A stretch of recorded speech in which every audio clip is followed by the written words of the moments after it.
Welcome to New Game Plus. You're listening to a retro gaming podcast where three guys spend 7 days playing one old game and then we talk about it. My name's Dustin. My name's Kenny. Nolan. And you're listening to and or watching episode 259. There is a bit of gaming news this week, but I think that there's something more important for us to talk about, and that is the new Shadowlands expansion pack for World of Warcraft and Nolan's first experience with this classic MMO RPG. If it wasn't the excuse for Nolan to fall in and play, I would not care at all. Well, But you don't care about anything. because it is, I'm kind of intrigued by the whole thing. I feel like that's a statement you don't actually have to say. We all Right. know that you don't care about video games. You don't play I don't video care games. about anything, guys. Just so you Especially know. video games. So Kenny and I played World of Warcraft together in college for a year. Kenny, did you have World of Warcraft experience before that? A little bit. Okay. And I had none before that. I haven't played since. Kenny, you have not played since either. Nope. Nolan never played. No. He did some RuneScape, different game, but MMO RPG. Yes. And now, for the very first time, you're stepping into it with this new expansion and recording. Tell us a little bit about that, Nolan. Well, it's really good. Like it's what everyone has always said it is, including the fact that it is a second job, which does not intrigue me in the slightest. Now, I don't have a guild and probably won't have a guild. And I think if you want to play that game to its fullest, you absolutely want to do that.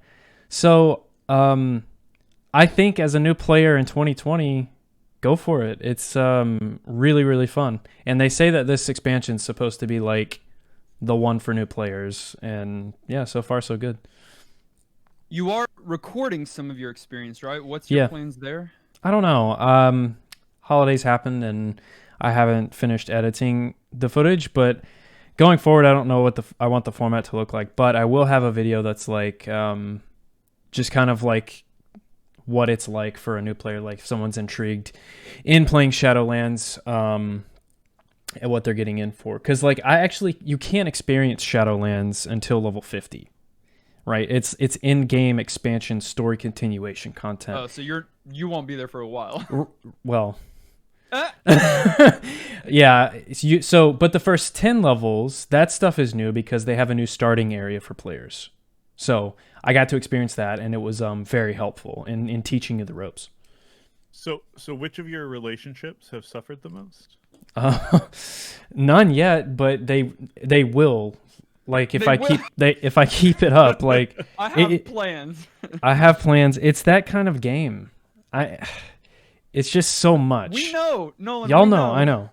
We know. Like college is the right time to play it. Yeah, I missed out. Approaching 30 and being married is probably not the best time to play. But hey, you know what? You do you. In fact, here's the thing. When you were getting into this, I mean, it didn't even cross my mind to play because I've done it before. I know that it's a commitment, and I'm cheap and don't want to pay monthly for a video game. My wife, however, has tried everything this week to convince me to play with Nolan, thinking that I'm an idiot for not, and which is bad. I don't know if she doesn't like me and doesn't want to see me anymore. That's rare. You need to understand that's rare. I know. I'm blessed. She values your friendships, which is awesome. Yes. And I'm pretty sure you can now sustain your membership with in-game currency. So if you're NGP successful, currency. Can you? If you're you can in successful at the RuneScape. game, you don't have to shell out, I don't think. I think you can in RuneScape, but it's not worth it because it's like all your money, your in-game money, and you're just broke all the time. Kenny, what would it take you to get into World of Warcraft again? A divorce? You get the order flipped. No, I don't know. Nolan convincing you to play, probably. Ooh, that would never happen though. I don't think Dustin's ever gonna consider. I don't think so either. I'm always easier to get on board things than you are.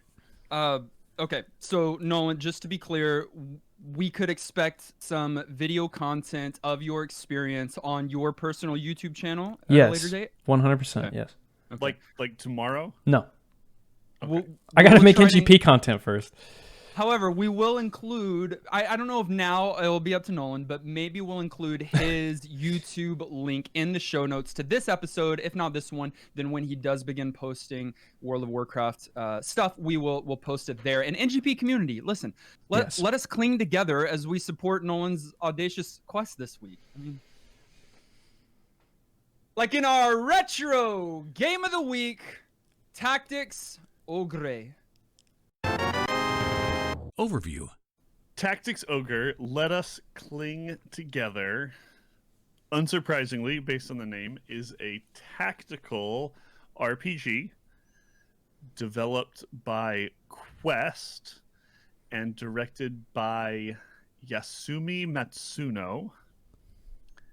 This was a mid-90s game that came out on the Super Famicom and then was later released on the PlayStation, And the as well Sega as further, Saturn.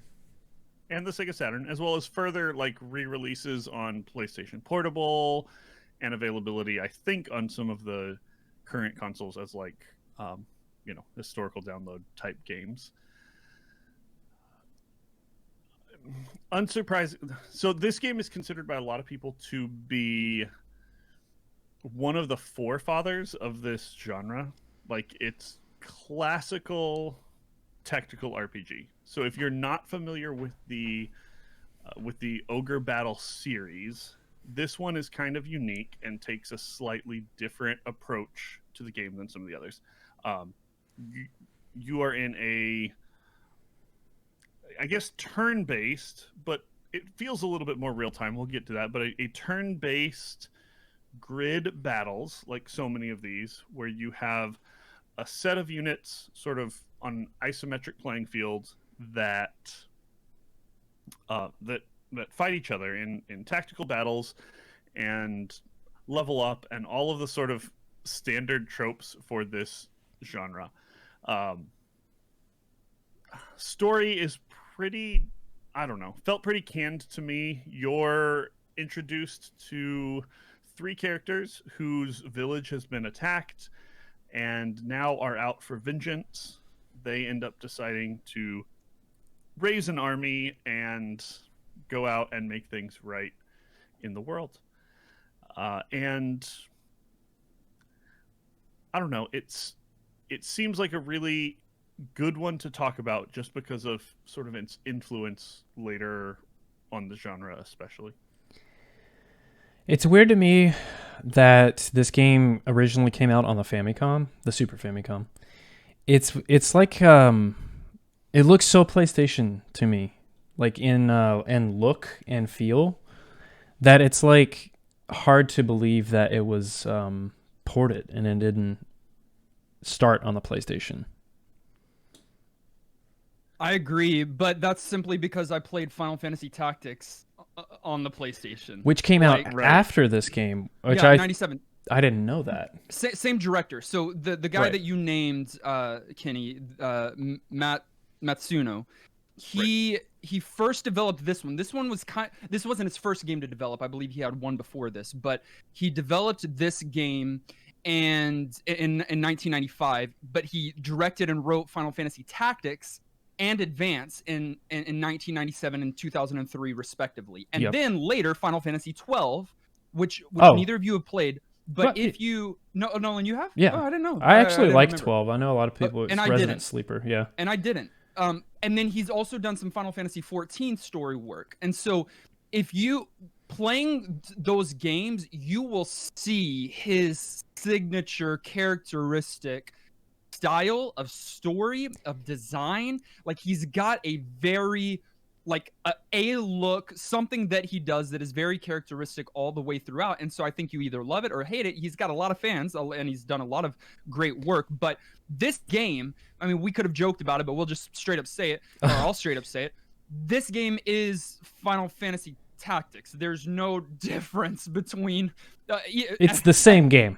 I could show someone that has cursory knowledge of one of the series, I could show them a still of one, and they could just as easily think it's something else. One of the other two. It's almost identical. And we've played Tactics on. I have to actually say this now. Final Fantasy Tactics on the podcast. We played that game with the board game guy himself. What's his name? I don't remember. We played that one with Oh no, the tower Dice Tower. Dice Tom Tower. Vessel? Yes, Yeah. Tom Vessel. Forgot. Yeah. Okay, and it's the same game, like you said, story and everything. Oh yeah. As far as I'm concerned, it's not. But it's they're all set in that like medieval European. there's a war going on. There's a war going on. Steep political stuff that we're dealing with. The story is so not necessarily convoluted, but like heavy and like heavy interwoven. And this is like a really serious tone. game. Like they tried to tell serious story. I think Sure. when you read about the history of this game, the conflicts that they were going for were like inspired by real world terrible like war kinds of conflicts, and they wanted to sort of portray that feeling. So it's got gravitas for sure. Whoa, that's a good word. What does that mean? Gravity. Like That's yeah, what like I was. gravity, like heaviness, like it's dense. Oh, okay.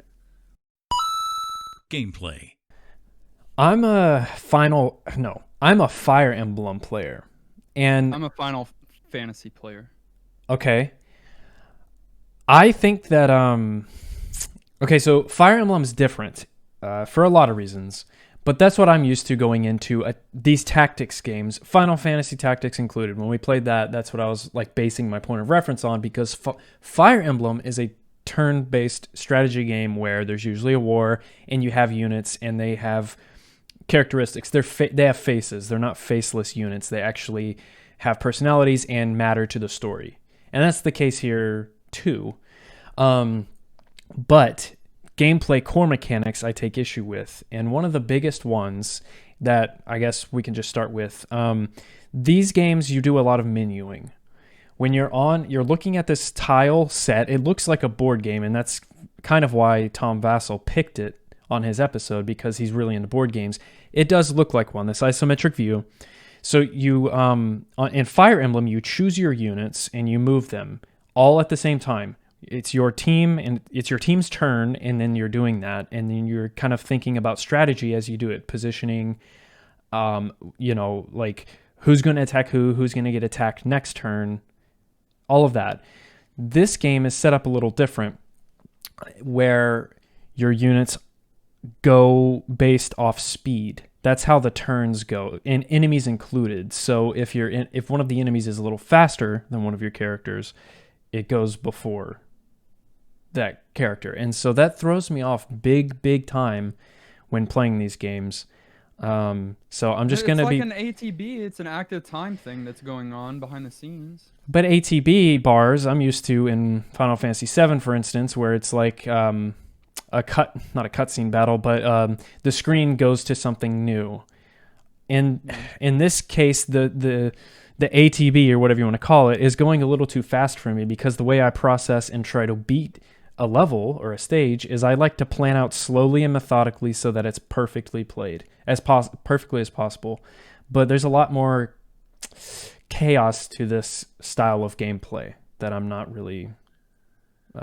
Yeah, see, I found it welcome for that same reason. I think the... But you're a real-time guy. That's true. I don't mind real-time strategy, and probably have done more real-time strategy than tactics games. I also like full-on just like slow think about it strategy, but these games have never felt like that to me. They're more about the RPG experience. At least that's the part of it that appeals to me. And so for me, the idea of equipping or unequipping my character with different amounts of items to get them quicker speed and that payoff, and the not having to like place every single character, but sort of constantly having to be ready to move a character as their turn comes up, and even keep track of things like which character is probably going next on the enemy team, and tracking some of that, it feels good. In practice, it can become a lot. Like if you're trying to actually go through and look at which characters are going in what order and and base strategy on that, it becomes way overwhelming way too quickly. But at least the idea of that sort of more active give and take, I found welcome, at least. It becomes tedious to manipulate, to control all of the characters eventually. I guess let me take a couple steps back, because the way this game starts, in my opinion, is so poorly done. Thank you. By giving you control over a single character for the first 4, maybe 5 battles that you might not even be involved in. By the time the battle ends, you might not have even gotten into the fray because of where your character eventually starts. It teaches you nothing.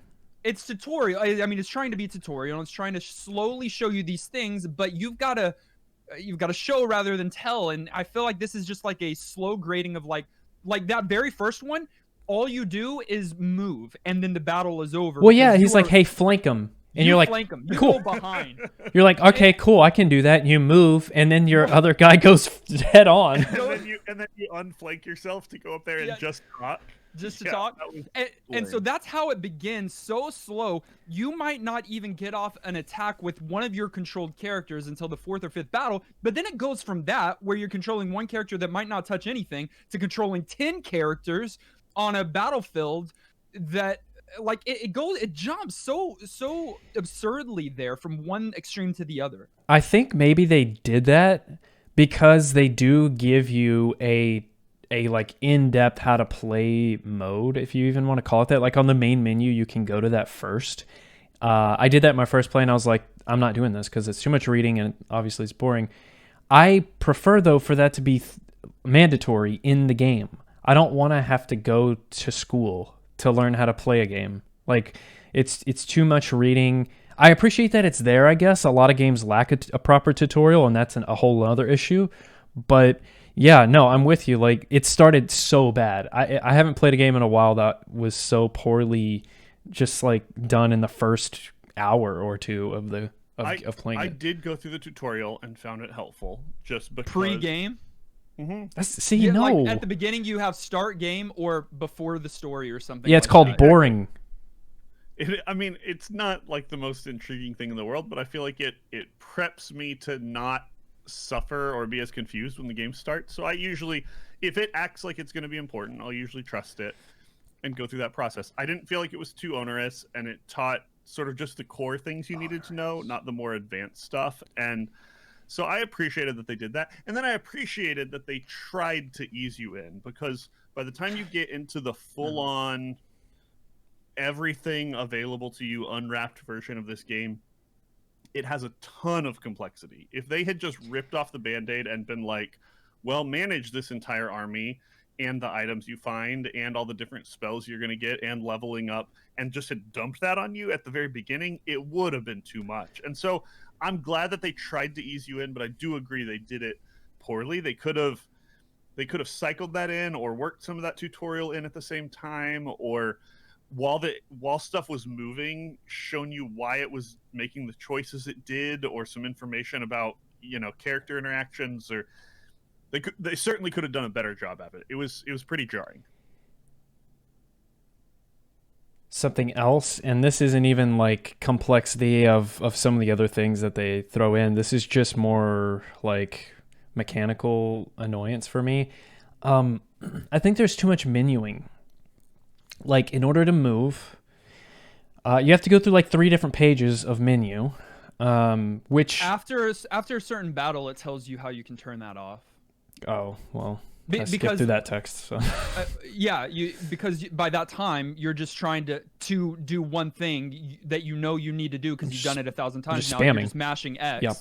And like Nolan's saying, just to move one unit to one square, say just you want to move them one to the right, you have to press O to select the unit, and then you have to press X to select walk or run or move, and then you have to press X to select a window that's like selecting your character, like it's telling you what you're doing, and then you have to move your cursor, and then you have to press it again to select that space, and then press to confirm. There's really like 6 or 7 steps you have to do just to move a character one space. And the fact that it's 2 different buttons, maybe 3, O and to X, accomplish something, it's like, make it 1 button and 3 pages of menu isn't so bad. Fire Emblem does that. And I'm used to just going A, move, A, done. Like, I don't need the other options. I guess some people appreciate that you can do multiple things, but it's just not good. I do like the theoretical freedom of having lots of options, Man, but yes, you keep coming under with like, I appreciate. We're gonna this, convert but him. Yeah, I do. get it. No, but I why? do. Why do you appreciate this? Like, even you saying that you appreciate them slowly entering into the game. Okay, no, I appreciate when people give us a few steps into the game, but the way that they did it here, we shouldn't appreciate because it's done poorly. I appreciate when someone punches me in the face. No, like, yeah, sure, I appreciate the motive, but the implementation was done terribly. So don't give them a bonus just for being like, they want to help us. Last week was Thanksgiving. If I'm a little bit leftover appreciative of things, you can get over it. Apparently over Thanksgiving, you also picked up a dictionary because you've been throwing out some pretty big words. Yeah, did you say onus? Anus is what he said. Yeah, I haven't heard that one yet. And so it is slow, and the 3 of us do not appreciate how slow it is. But I will say, having had extreme experience with Final Fantasy Tactics and Advance, by the time I got into this, just a couple stages, I was like, it's the same. By that time, I was being able to move around fairly quickly. However, yes, until I turned off some of those extra windows in the menus, which you have in your options, you have quite a lot of control over text speed and this animation speed and certain things like that, as well as how many of these boxes are coming up. And once you kind of min-max some of those things and know what you're doing, you move a lot faster. But again, it's not really explained to you, and it's so slow and hold handy up front that I think it's going to turn a lot of people off before they get into the game. There was one other major frustration that I fought that I also think may have a menu toggle, but I didn't find it. I looked for it, and then I wasn't sure which one it was, and so I just abandoned it. But I had a very hard time until I got used to it. It didn't stay as much of a burden, but I had a very hard time initially moving where your orientation of your cursor is at this 45-degree angle, right? So this is this isometric view, so all of your squares aren't like squares up and down on the screen. They're kind of angled, more like diamonds, and they all connect, and that allows them to do the different levels and give you more visibility. It works really well functionally for doing what they want to do. But the natural way for a cursor to move around then is to kind of move in orientation with the squares. So as you move up, your cursor moves like on a 45 up the screen, sort of towards the character where the character is facing. And again, you may be able to toggle that off as a default, but that sort of like north, south, east, west of tiltedness was really, really disorienting for me at first. You never got used to it? I did get used to it, but it took me a while. I don't like it felt either. Really foreign. That might be another thing for me of just like legacy, like Final Fantasy Tactics coming back to this game. Like, I cannot stress enough. We've never played a game that it's the same. It's not a copycat because it's the same director, but like it really is the same. This, I 1000% promise you that this, you put a crystal in the game, and this is a Final Fantasy Tactics game. It is. Yeah. There's zero difference. Exact same setting, exact same kind of characters, exact same kind of writing, exact same kind of dialogue. It's in gameplay. It is identical to that. I can't stress that enough. So me having experience with that and coming into this, some of those things, quirks, maybe don't bother me as much. So if people want, they can just turn off this episode, go back to the episode where we played Final Fantasy Tactics, and listen to that instead. And then be just as happy? No, don't, because I think I lied in that episode. Playing this game, I think I lied. No, that being said, stop, Nolan. They're different. I just fought for how similar they are. They're different. Right. They are. You just contradicted yourself. No, they're so different.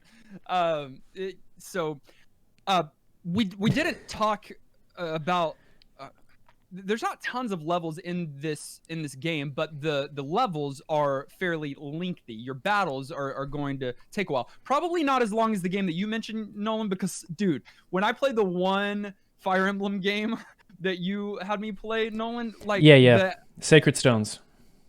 hours of sometimes of these battles. Maybe Well, not that long. yeah. Yeah, because you have like 50 people on the screen. And see, it didn't feel, those don't feel as long as this game to me. Again, because legacy skill for Fire Emblem. It's just different. Yeah. We have different experiences. But you have different victory conditions. Yes. Now, this is where I think they could have done better, because you do get a few, but for the first 10 battles, maybe it's kill the leader. The boss, yeah. Later on, you have like kill all enemies, and you might have a few different things. But that victory condition, they could have done some other unique things there that made the story even more enriched. But they didn't, by just saying kill this one guy. And by doing that, you have to kill other people to be able to get to him. I mean, they make it like that, which is just, I feel like it's artificial fluffing of the game. Yeah. See, I'll say they don't need to do more victory conditions, because if anything, that just adds more complexity. And if this game has a downside to me, it's too much complexity. There's a lot going on. Learning all the different classes and what they do, learning the tactical elements of movement and advantages or disadvantages you get from where you are in the screen, or how you attack in relation to other characters, learning different elemental bonuses and how those interact with you and with the other team. Like, there's just so much that I don't think they needed to add more. I think, if anything, this game would have been better if they'd pared back slightly. Okay, I agree with you, Dustin, though. On the victory conditions, I don't think it adds complexity. I think it adds opportunity for them to explore different consequences. So this has been a critique of Fire Emblem games for a lot of people for a long time, because back in the day, in the early Fire Emblem games, you had some of those newer, or you had different victory conditions that were interesting, like escape the map, or if a character dies, like you can't let a character die, or protect this village. Or yes, protect a village or or an NPC, and if you do that, then a story path happens and it forks, cool. And maybe your experience in the story is different than it would be if you killed the villager. So I love different victory conditions. It adds flavor to the game. But I do agree with you, Kenny, in that the game's a little too complex in terms of, like, classes.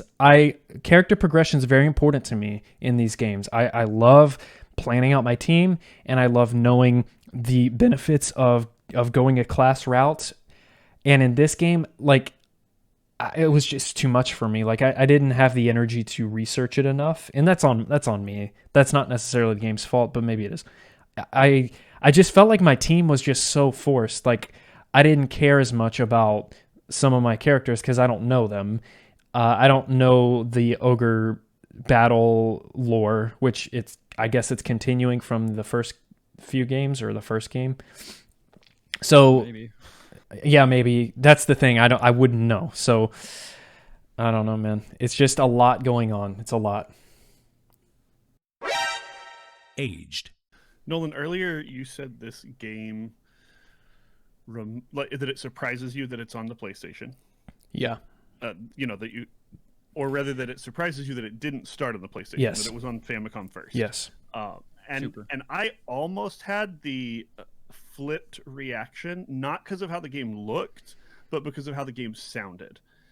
And this is almost a downside of this game. My understanding is when they moved this game from the Famicom to the PlayStation, that they just used the exact same music. They didn't utilize the higher, like, hardware abilities of the PlayStation sound, and so it has a much sort of simpler set of sounds, I think, than you might get out of a different PlayStation game. But I also really enjoyed the music here. Yeah, I think that works. Totally fits. Yeah, it doesn't have to trying to do. Right, it doesn't have to be like utilize the CD format in order to get like an orchestra soundtrack. In fact, maybe that would have been a little weird here, just given the nature of how it looks. Like, I think the soundtrack is great. and it sounds like the sounds in the stage are fine, but for some reason, and this is like a pretty big game. It's an RPG. It looks amazing. It should pull me in really hard. Some of it was forgettable.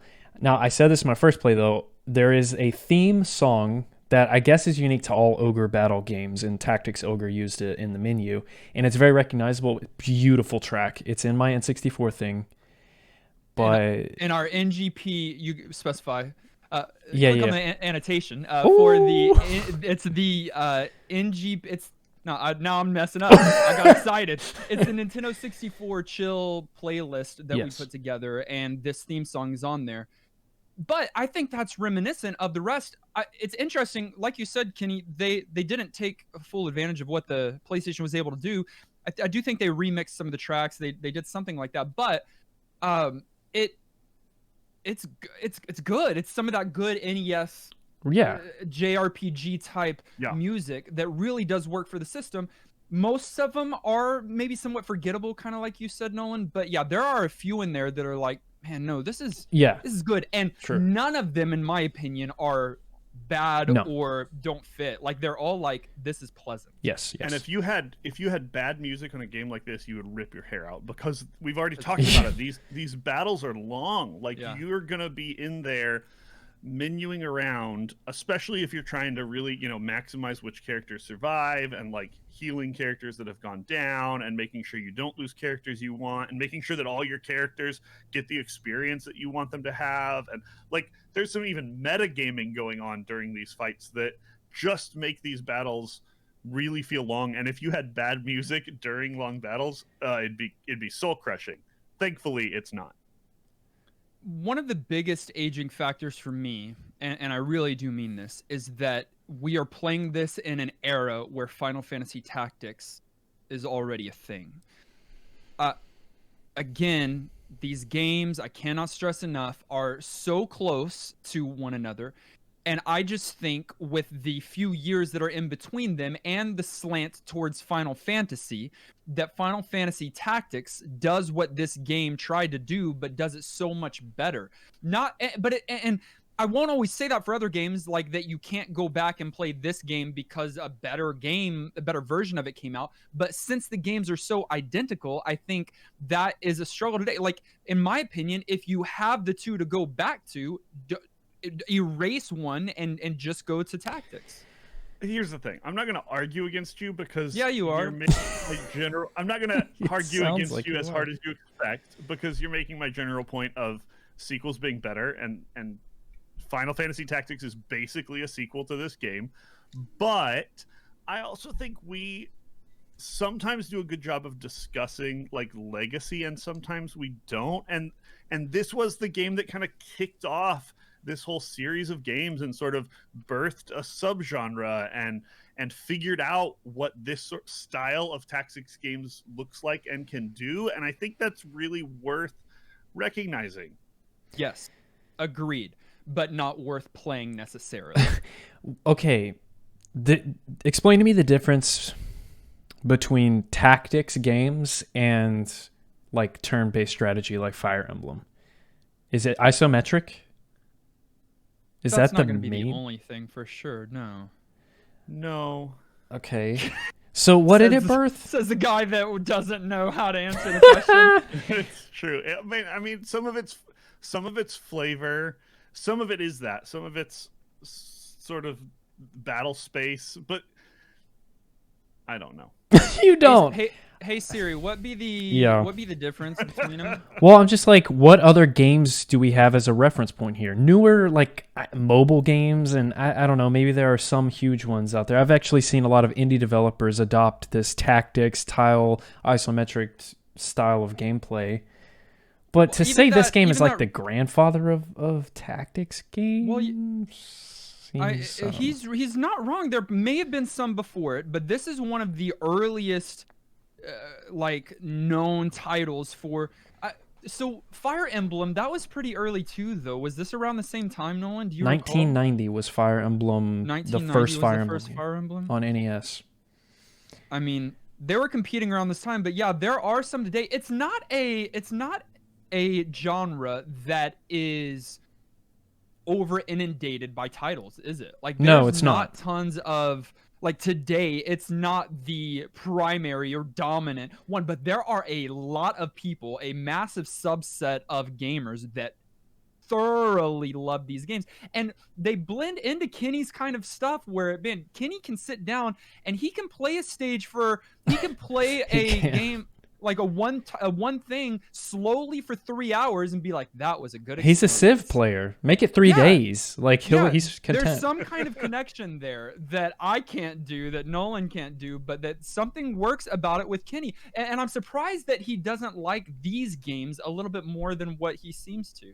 Maybe he does, and he's just leading us on. It's Or I can't maybe, wait to.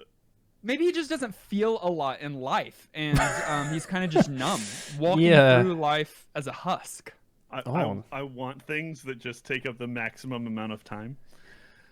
Here's the real question that you guys aren't asking Oh. when we look at this game.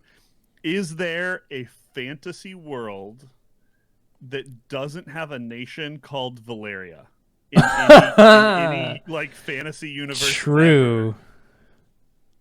Me, I don't know. totally not me. What's the trend right now? Not me going to my work in progress and changing Valeria Yeah. from my fantasy. yeah. It's just one of those like You're you right. see it a lot, That's true. and this one was also in Valeria, and I chuckled. That's one of the problems, not Valeria in itself, but one of the problems with this director's stories for me. Final Fantasy 12 is one of my least favorite Final Fantasies. Yeah. I haven't played Final Fantasy 14 extensively enough to know what his touch on some of that is, but I have played Tactics and Advance, and now I played Cling to Us.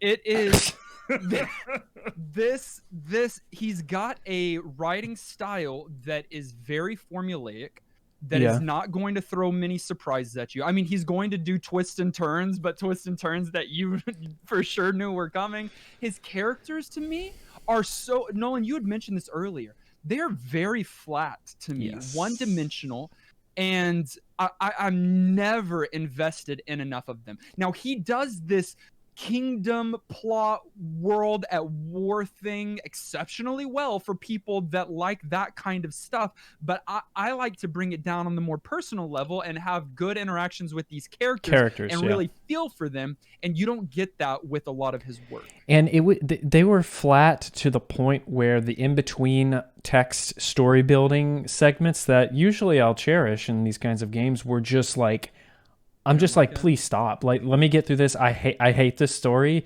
I'm not invested.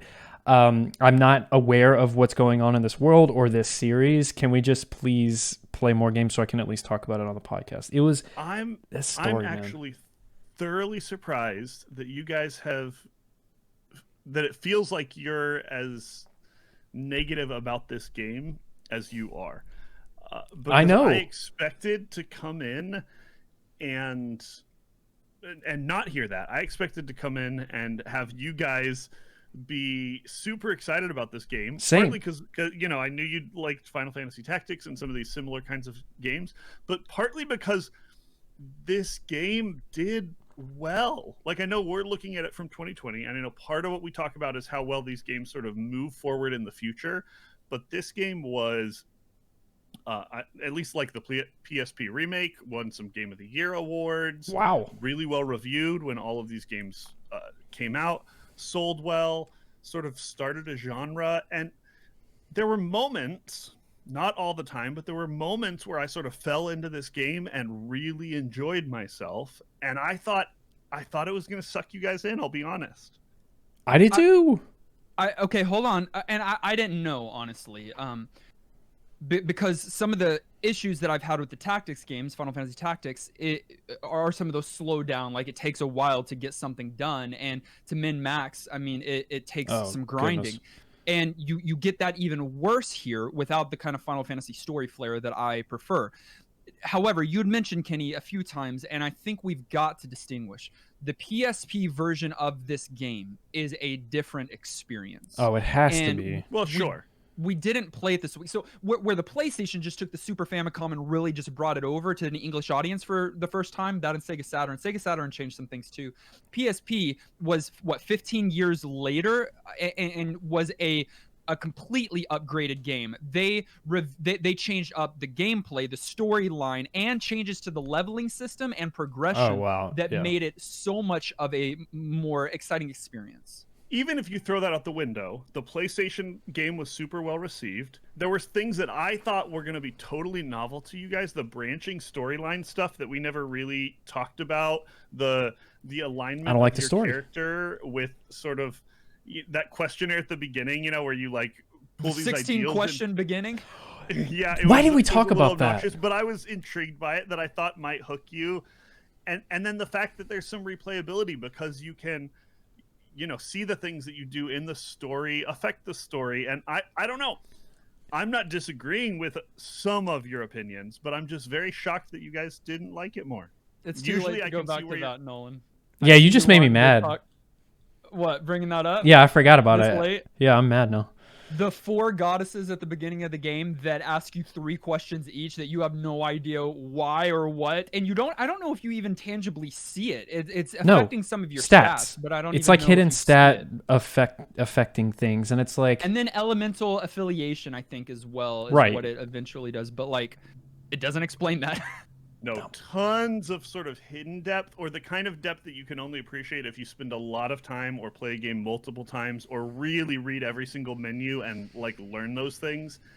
A lot of it. It's an ocean. The PlayStation version is pretty pricey. You're going to be paying $58 for the disc alone, and $229 if you want it brand new. But for some reason, the Super Famicom version is dirt cheap. You can get it. You can get the cartridge for like $6, and, wow. and you can get it brand new for like $20. It's a big difference there. I think when they did the PlayStation release, it was a limited release. So I think a lot of that is just supply. Oh. Like, they didn't make that many of them. Final thoughts. At the end of each and every one of our episodes, we determine whether or not the game gets our vote for New Game Plus status, which is our general thumbs up or thumbs down. It does require 2/3 of the vote to swing one way or the other. Nolan, how much do you like this game? I Wait, mentioned. hold on. He's gonna dislike it so much that he's gonna go back and change his Final Fantasy Tactics vote. That's how bad this is. Stop reading my notes. All right. I mentioned earlier that we did Final Fantasy Tactics on this podcast with a guest named Tom Vassell from the Dice Tower. And with guests, back then especially, I think I would be more like, oh yeah, I can see why it's a good game, or like, yeah, I liked it, just to appease the guest, which is dumb, and I don't do anymore. But Well, we don't even do ratings on guest episodes Right. anymore to take away that pressure. yes, which helps a lot, but also I've kind of just let go of that. But anyways, back then, I think I have to go back and listen, but you know, the tactics style of games aren't for me. They're just not. I don't love the isometric view. It's isometric for the story cutscenes, if you want to call it, as well. It's just the whole time that's what you're looking at, and I get tired of looking at that. I'm used to the Fire Emblem style of mechanics and the way that strategy game is laid out, and I love that format so much that when I'm thrown into this one, there's so much learning that I have to do that's not worth it, because I don't care about the characters. That's my biggest issue with this game. I don't care about the characters, and for me, that's a huge part of these strategy games. So I honestly don't get it. I know this is going to make a lot of people upset. I don't care for Final Fantasy Tactics, so I am officially changing my opinion on it. I don't think it matters, but You can't. I can. It's It's not done. New Game Plus certified. Sorry. Not only this game, but Both. another game that we played. Yes. Kenny, this is interesting to see where you do finally land with this. Yeah, so I completely disagree with Nolan on a lot of fronts here. This is a very, very good game. Like, clearly it had a legacy. Clearly it was popular when it came out. And clearly there's a set of people that love these tactics games and want to go deep. Sure, it's not perfect. Story could have been more robust and a little less flat, whatever. But if you're willing to do all of the menuing and dive in, this is an absolutely amazing game for that.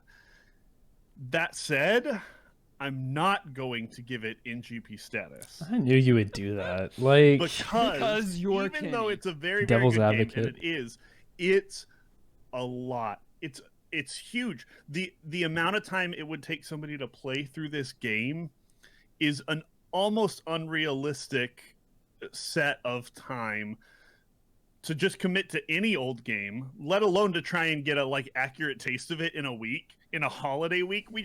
There's no way we could, and there's no way I think most people who aren't already connected to this genre or this world, this ogre battle universe would want to. Like, it's 2020. Collectively, we don't have the attention spans that we had in 1995. Like, there is the internet and a million other things that are giving us more effective ways to spend our time. Maybe somebody here is like, I love old tactical RPGs. I'm in quarantine. Get 'em out. I can just like waste a week and a half of my life. Sure, play this game. But nobody else is going to want to. It's too much. wow. You wrote an essay on that one. So I'm just going to give you two things. One, 0 ogres out of 10, simply because there's not one ogre in Yeah, this what game. gives? So get a life. Maybe translation. Secondly, the best way to play this game is to open your PlayStation, pull out that disc, put in Final Fantasy Tactics, and then enjoy the game. And then throw the PlayStation out the window. Dustin, that's like saying that Final Fantasy 1 should have been the only one. No, it's Because not. it was Wrong. called Final Fantasy. No. And then none of the others should have existed. Wrong. Just because it doesn't have an ogre. Each Final Fantasy game, not each actually, but most Final Fantasy games are drastically different than the one that comes before it and the one that comes after it. They are separate worlds entirely. But they are not Final Fantasies. Like, this one doesn't have an ogre. I'm just saying you can't, like, You're going back to the ogre get... thing. Okay. Like, you can't get caught up on a little thing like that.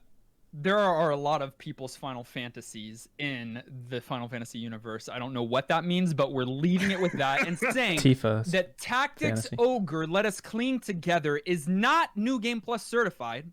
But what did you think? We had many write in. We won't be able to include all of your commentary, but here are a few. Cecil said strategy games and SRPGs are a real hard sell. They require a huge time investment to get into. A week is only enough time to get a feel for a strategy game, not to really get the full experience, especially in the case of Tactics Ogre, which has such a depth of political intrigue and unit customization to comprehend. It also doesn't help that strategy games often have really bad early game experiences, usually by overwhelming you with mechanics up front. Tactics Ogre has the opposite problem, where the early game is such a slog that you can easily slide right off. When you do get full control, you're forced into grinding on the side to keep from doing single-digit damage to the first proper boss. And for all the political intrigue and multiple routes and endings, the writing is just so dry that I could not really bother to engage with it. I love strategy games. I really do. It just is super frustrating that an already hard sell tends to get represented by completely impenetrable experiences. You know, it's really funny. I don't think any of us do, but I don't look at the commentary channel at all throughout the week. This is on make a purpose, point not to obviously. as well. So it's always interesting to hear like word for word what I think about a game. Yeah. Well, we kind of just, both of you two kind of just laid out a lot of what Cecil just said. And we didn't even talk about the training that you have to do. Like, it tells you after a certain battle when it kind of releases you into the game proper, hey, you're going to have to do training where you fight your units against your units every once in a while to grind up levels. And Bad man, design. That's just fun. That's called bad design. Yeah. Clint said, I'll admit that turn-based strategy isn't my favorite genre, but even still, Tactics Ogre, so I'm just going to call it TO from now on, suffers in a few fairly important ways for me. Firstly, and most important, the story missions straight up do not award you with enough experience to be able to play straight through them, which I guess wouldn't be an issue if there were small side missions to complete. But your options for extra experience are limited to scrimmage matches, like we just explained. Yeah. between your own troops and potentially replaying levels over again. A game that demands as much time and energy as this should not leave me starving for content, but unfortunately I didn't find anything here substantial enough to play more than an hour. Clayton, you chose wrong at the beginning when they ask you the blind questions and you have to guess. Yeah. You should have said your prayer is for honor. Or Aphrodite. something. Oh, wait, you should have played Hades. Yeah, that's what it is. Hades. That's the suggestion here. Yeah. Decadentia. Decadentia.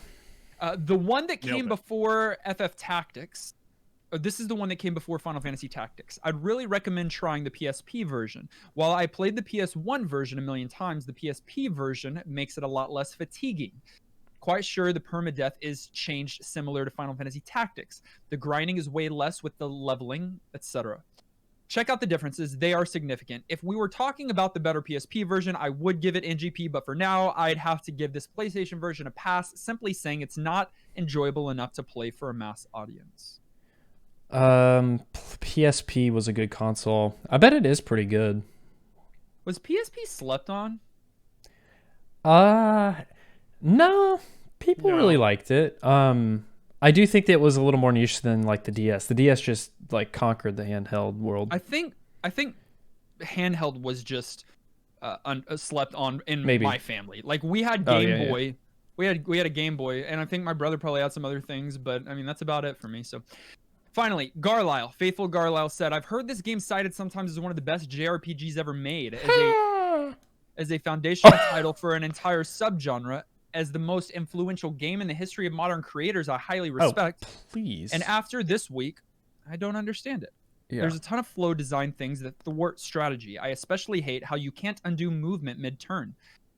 Even with improved playability from yeah. later remakes, I feel like I wasn't even making interesting decisions in battle or character growth either. And I could have put it aside for the story, which is the most famous part, but one of my hottest takes has always been that Matsuno's writing gives his characters what traits they need for the plot and almost nothing more, never giving his cast time to breathe, relax, and be human.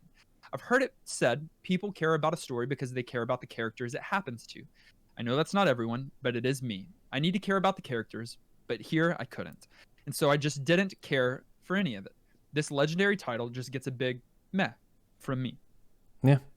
Some of those quality of life things, like he mentioned not being able to cancel a move mid-turn. Yeah. That's unforgivable. Also, another one I noticed, when you like go to heal, like ranged healing, Fire Emblem auto selects the options available to you, whereas in this game you have to manually go find what you want to do. Triangle, Kenny? Can we also talk about character naming here? No, I'm not because okay. You don't want to I'm know not what okay- Nolan named his character in his first play. No, okay. I don't care about that. I'm not okay with the default character name, like the chosen character name being a pair of jeans. Jeans? Or with one of the other main characters being the sound of a sneeze. Like it's not good. Okay. Okay.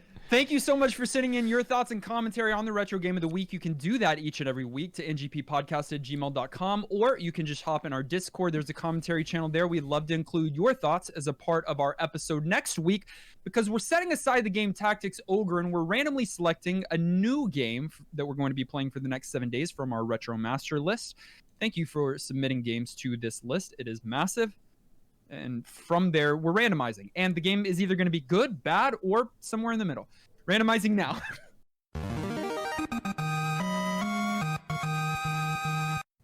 ...1994 Super Nintendo.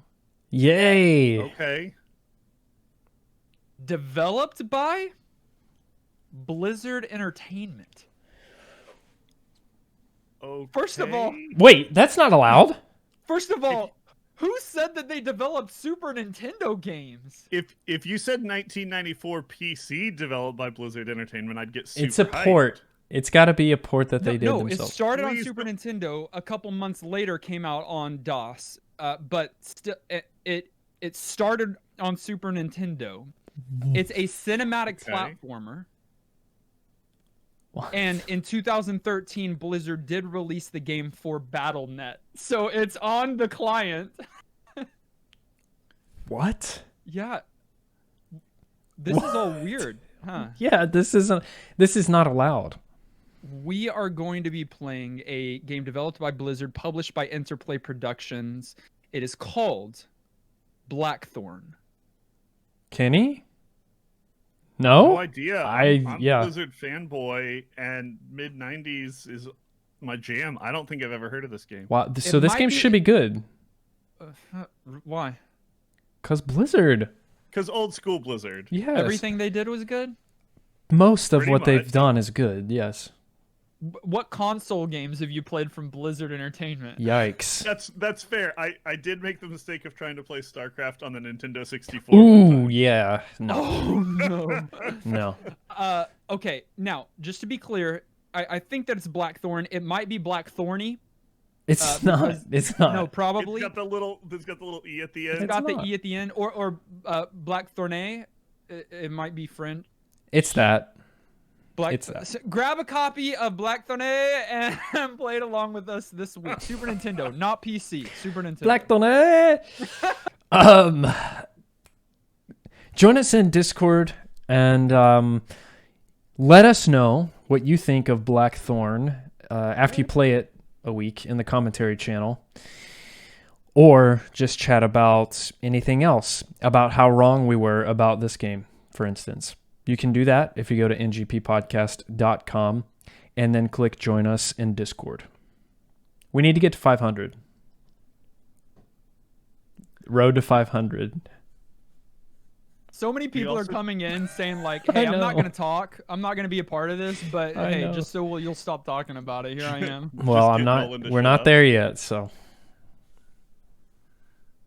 We also need to get to 500 producers. okay. Okay. Well, that's our goal by year end, by end of year. If not, by we're end quitting. of year. But I will say, William decided to up his support this week That's what's and up. to become a producer level supporter Will. at patreon.com. Can I call you thank Will? you, William, for your support. Matthew also decided to become a patron for the first time this week. Can I call you Matt? Thank So Matthew. thank you, Matthew. And of course, thank you to all of our other producer level supporters. We weren't Thank doing you that for to all- you. Thank you for all of our other producer level supporters: Marlian, Austin, Ben, Brojim, Carrie, David, Dear Baby, Francesca, Corey, Maxima, Shauna, and Zion, as well as our amazing director, Garlisle. You guys are so influential in helping us to create wonderful retro gaming content. Thanks for what you do.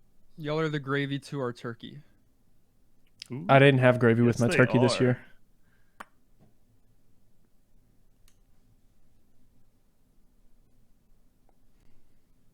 You can find us on our social media. That's Facebook, Twitter, Twitch, and YouTube. The links are in the show notes below. You might even find a link to Nolan's personal YouTube Ooh. channel as well. Listen to us directly on any podcast provider of your choice. Make sure you subscribe so that you are the first to get new NGP episodes. And while you're at it, leave a kind rating and review. This episode was edited and produced by our good friend Tom Tate. Join us next week as we play Blackthorne. Until then, I'm still Dustin. I'm Kenny. Let us quit this game forever. At least we're not quitting the podcast. And Yet. as always, life before death. This has been New Game Plus.